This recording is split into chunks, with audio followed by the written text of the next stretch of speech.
Kwa sasa unajua kuna zile huyu sijui baba mtoto mimi sitaki.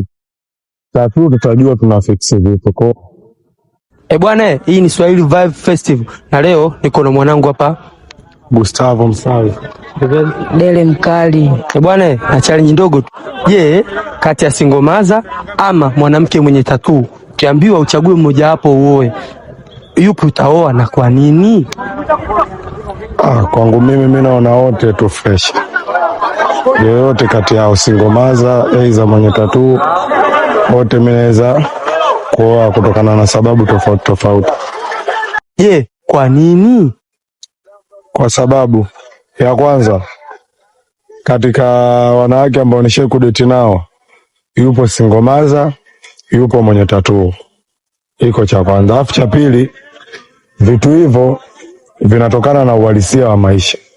Let's say kama hata kuna mabraza zetu, kuna watu tofauti tofauti wanaweza kueleza historia zao za maisha, labda walikuwa addicted na madawa kulevya nini. Kwa tattoo inaweza ikawa kama starehe. Let's say kama mtu aliyekarasta au alisuka alifanya nini. Kwa hiyo ishakuwa hivyo, ila sasa tattoo ndo kitu ambacho cha kudumu, hakiwezi kufutika, hasa kwa nchi yetu maendeleo yake nini. Na pia hata kwa singomaza unaweza kukuta labda ngono zembe kipindi anafanya mapenzi alikuwa ajitambui, ajui jinsi ya kujikinga, kwa sababu kwa sasa hivi sasa na teknolojia ndio imekuwa tofauti na zamani. Kwa hiyo unakuta hata masingomaza yenyewe ukifuatilia ni mtu ambaye kapata mimba na miaka 17 yani ni kipindi kile ambacho ashaanza kupevuka hivyo. Kwa hiyo siwezi kucomplain sana au haiwezi kuwa sababu kubwa ya mimi kutokumuoa.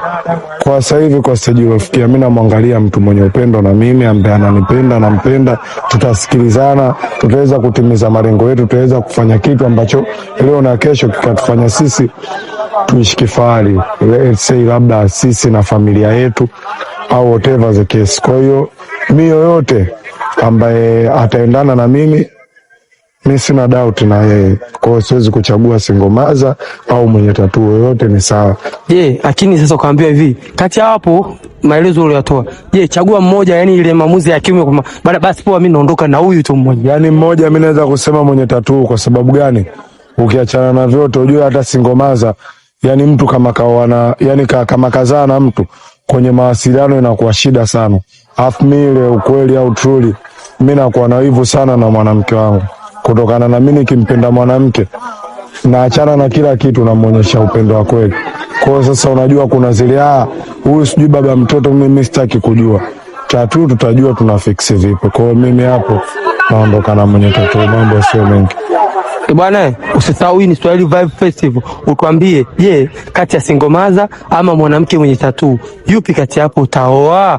Dondosha komenti yako hapo, na usisahau kufollow, kulike, kushare na kucomment. Wanangu, shukrani sana. Sawa.